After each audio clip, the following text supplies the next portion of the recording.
Hello crafties, welcome to another tutorial. My name is Infiniti and I'm here with a kind of super hack tutorial. So I did something similar to this back in September of 2019, but I am back with a different variation of it, and that is crocheting more than one row of stitches at one time. Now this time we are going to be crocheting not one, not two, but 3 rows of double crochet all at once, and this is what it looks like. So for my sample swatch here, let me move my working piece to the side. For my sample swatch, I did a row, there's my, gotta flip it, got confused there. I did a row of like half doubles or something, and then I just worked on top of that. It's super easy. I basically did a repetition of 2, so that's why it looks like I have like, what, 6, 7 rows here, but no, really I only did 3 rows of work, and this comes in handy especially during crunch time, during any holidays, if you're trying to do things for craft fairs, or if you're a crocheter that crochets for their business. You know, sometimes you gotta crank stuff out really fast, so this is a super awesome way to get that accomplished, and I'm here to share that with you today too. Alright, so without further ado, I'm gonna jump right into the tutorial. Alright guys, so as I mentioned, I started off my swatch with a row of stitches. It was probably half doubles at this point, looking closely at it now, probably half doubles. But this time I started off with double crochets, and from here I'm going to show you guys how to do this method using the alternative chaining method. If you prefer to chain, you can feel free to chain and adjust appropriately.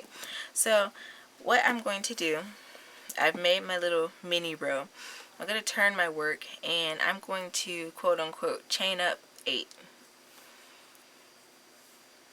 So 1. And I do have a separate tutorial on how to do this chaining method back on my channel, so I won't really be going over that today. There's 2.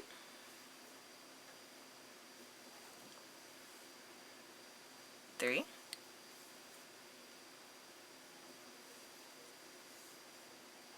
4, 5, 6, 7, 8. Now that I have my 8, now the reason I chain up 8 is because when you do the alternative chaining method, your stitches seem a little bit longer than your average chain, so it just kind of compensates for the height. Can't talk today.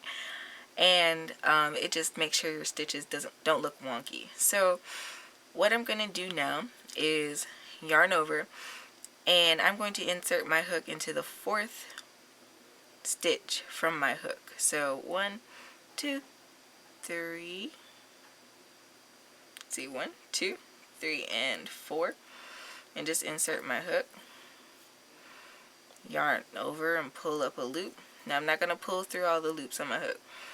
I'm going to go down another 3, 1, 2, 3, and I'm going to yarn over, insert my hook, yarn over, pull up a loop. Again, not completing any stitches yet. Then I'm going to yarn over, and I'm going to insert my hook in the next double crochet along the row, yarn over and pull up a loop. Now from here it's smooth sailing. You should have 1, 2, 3, 4, 5, 6, 7 loops on your hook, so make sure your hook can support 7 stitches at least. And I'm going to yarn over, pull through 2, yarn over, pull through 2, and right here is the completion of our first double crochet on our first row. And I'm going to yarn over and pull through 2, yarn over, pull through 2. That completes our second double crochet on our second row, and I'm going to yarn over, pull through 2, and then yarn over, pull through the last 2, and that completes our last double crochet on our third row, right? So now you can see you have this super tall super stitch, so to speak, and again, this builds really fast. I'm working on a blanket right now, and I'm alternating between the 2 rows at a time and the 3 rows at a time because it's important. So now on to row 2, or stitch 2. What we're going to do is yarn over, and we're going to take time to look at the back of our stitch. So hopefully you guys can see these vertical like bars.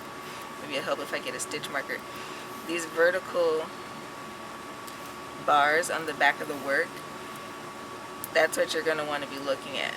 So you need to kind of pick them out first so you can see them. That's perfectly fine. Not vertical. Did I say vertical? Horizontal. Good Lord. So to get started on this next quote-unquote row of double crochets, what we're going to do, like I said, we're going to work into those horizontal bars. So we're going to yarn over, insert our hook straight into that bar, yarn over, pull up a loop. Okay, and then we're going to yarn over, and we're going to come down here and work in this second horizontal bar. And we're going to yarn over and pull up a loop. Then we're going to yarn over again and work into this next crochet stitch down here at the bottom. Insert your hook, yarn over, pull up a loop. And again, you should have 7 loops on your hook.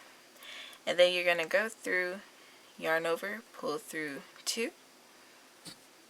Then you're going to yarn over, pull through 2.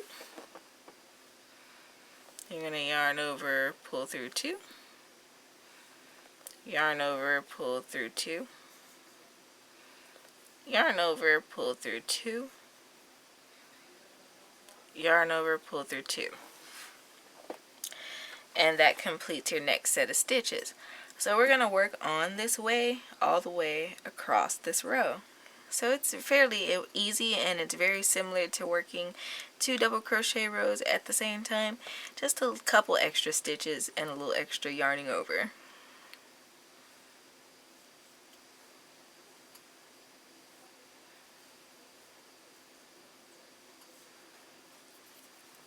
Let me know down in the comments below, do you ever use these extended stitches, so to speak? And if you do, what have you used them for? Through 2, pull through 2, pull through 2, and pull through those last 2. Alright, and then the next set,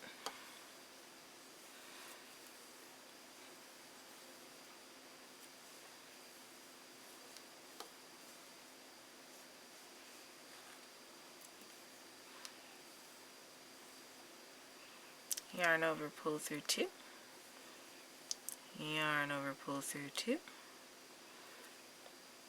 yarn over, pull through 2, yarn over, pull through 2, yarn over, pull through 2, and yarn over, pull through the last 2. Alright, and I have about 4 more of these to go. So I'm going to work them in silence and hopefully slow enough for everybody to be able to follow along.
Alright, crafties, so I have finished working technically my one row of stitches that ended up being 3 rows of double crochet, and I say it looks pretty good.